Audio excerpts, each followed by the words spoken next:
You can't stop the rain. You can't stop the rain when it starts to pour.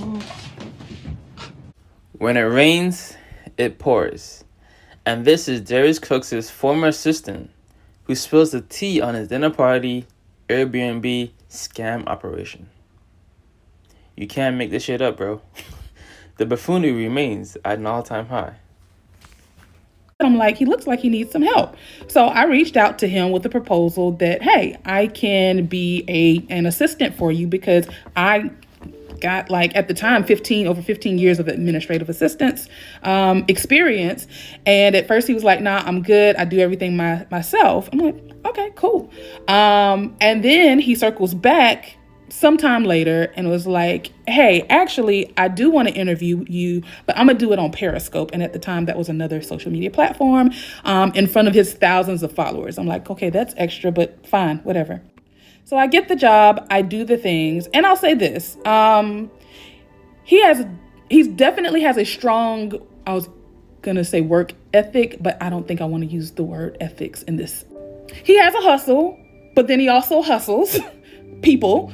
I won't go into those details, but what I will say is that I decided to stop working for this person when I realized it was all about the money and not about the people that supports him.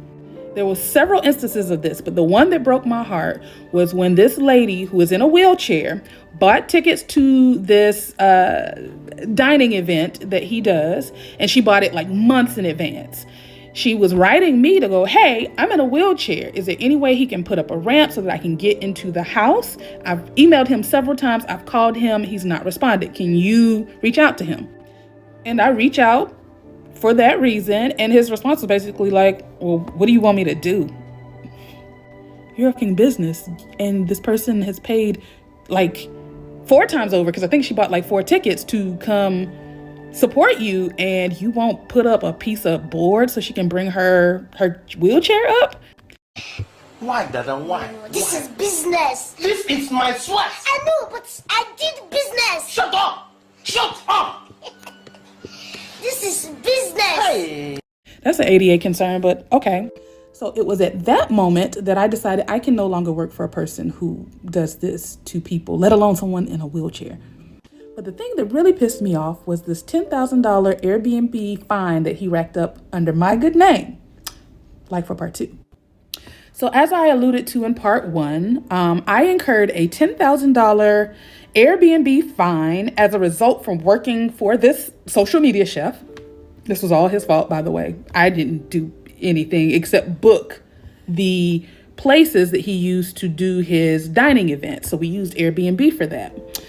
But when I look in hindsight, I realized this was all a scam from the beginning. Now, mind you, in part 1, I told you I reached out to him to see if he needed an assistant. He emphatically told me no, but then circled back around.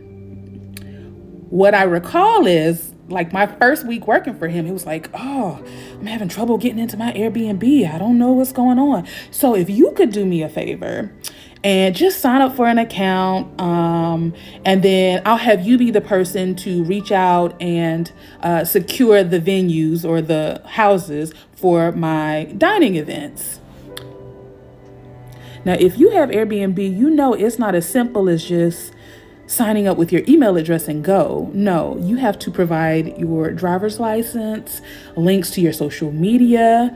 So if you're a business owner who fucks up your reputation on Airbnb, you don't have another driver's license. You've got to find another sucker to use their account that's in good standing to continue your business. Right from the beginning. 2 words: entrepreneurship. Now, I also mentioned in part 1 that my final determination to sever ties with this person was because of how he treated the lady in the wheelchair. So when I was on my way out, I crafted a very detailed email to him because just like he likes to show his receipts, I like to keep mine as well. And I knew a day would come when I would need them. So I was detailed. And my ask was, 1, hey, I realize you've been taking taxes out of my check, so that means you plan to file taxes on me. I'm going to need my W-2. which I never got, tax evasion. 2, I signed up with this Airbnb to support you, but now that I'm leaving, I no longer want you to use the Airbnb because, again, my driver's license and everything is attached to it, and I'd hate for something to happen and I get blamed for it because your name is nowhere on this Airbnb. Imagine my surprise when less than a week later, I get an email saying, hey, you owe Airbnb $10,000 because you trashed this person's house. This is the worst.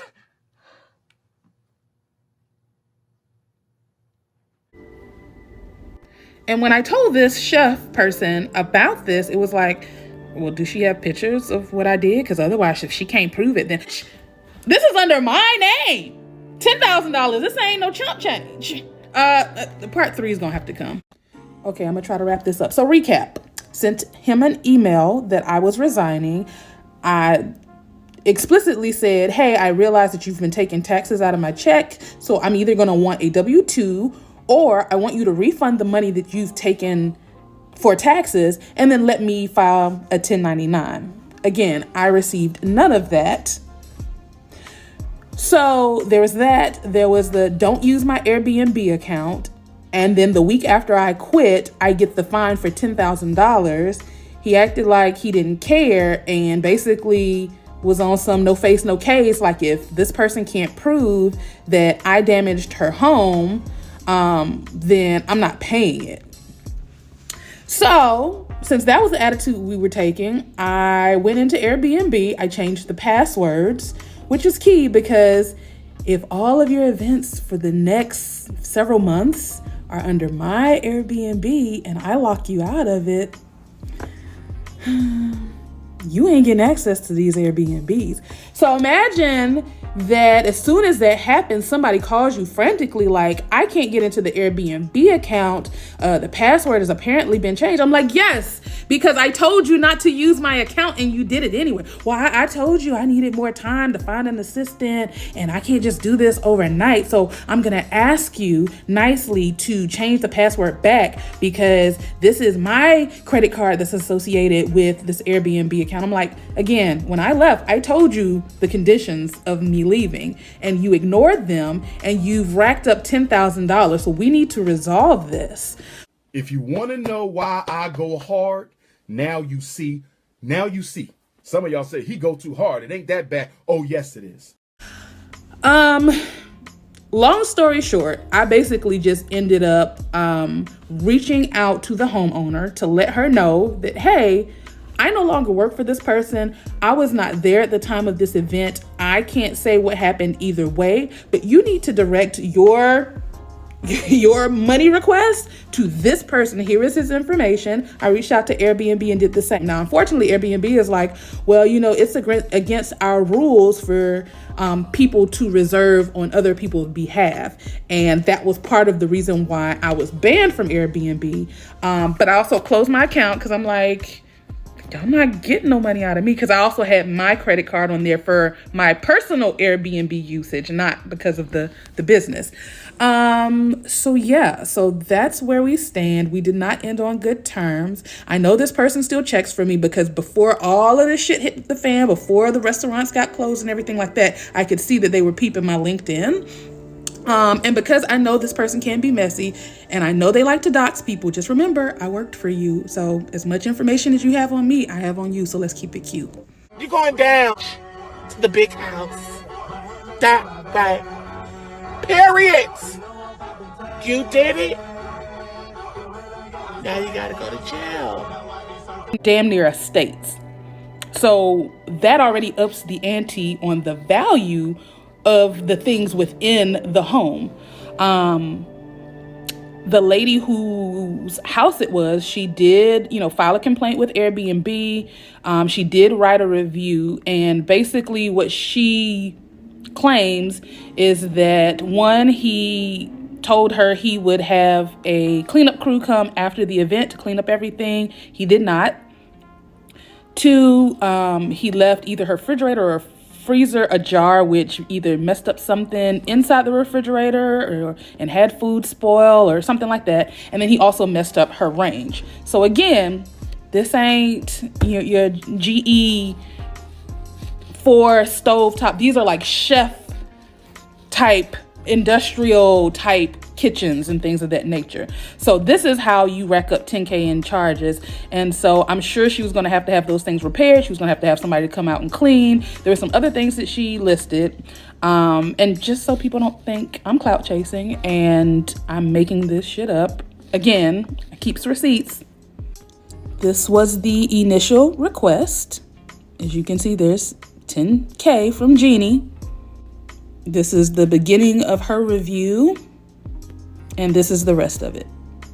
Now, do I think he probably left stuff around and up her home or did some damage? Highly probable. Do I think it was $10,000 worth of damage? Probably not. But that's not my concern. That's between them two. My concern was that my name, my driver's license, also my credit cards along with they were on that account. So I'm the one that is at fault for it. Now, like I said, I closed my account before they even kind of went through the motions with it.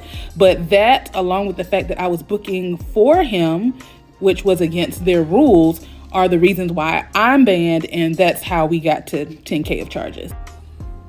The other thing is, if you don't follow me on social media, and you should because I'm dope as fuck, but if you did, you'd know that my page is comprised of like 3 things: travel party bullshit, funny skits, and random anecdotal things that have happened in my lifetime. I think that's pretty much what TikTok is. So to try to get granular and go, well, why are you bringing this up? Why does anybody bring up anything on TikTok? That doesn't mean you have an angle. That means I have things to share. Call an ambulance! Call an ambulance! But not for me. Now, I will be honest and say, as of late, we know that there's a news story coming out about this particular individual. So at this point, it's not even personal. This is news.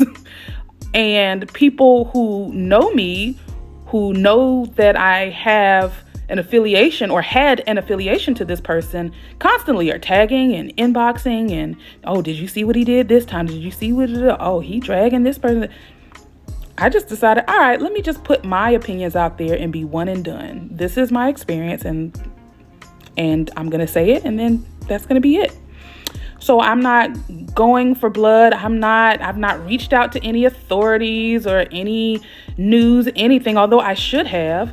I don't want anything, but my coins from 2016 would be nice. Yeah, like there's no angle. It's simply me doing what I always do on TikTok. I mean, go through my page. This is a drop in the bucket. It just so happened that it's gone viral. But even if it didn't, it would still be my story. It would still be legit. It would be no different than me bringing up a memory of my first employer that I ever had. So I really think you're asking the wrong questions. But yeah, I really think you should redirect that and ask why so many people have a story about this person. That seems like the right question. Path that I did, car can't even work out if it's business or leisure, it's 20. I've been on the road, I've been high on the road. Even in the middle of the summer, you can still feel the cold. I wish it all worked out differently. I ain't worried about my past, it's a myth to me. Steady focused on my future, making history.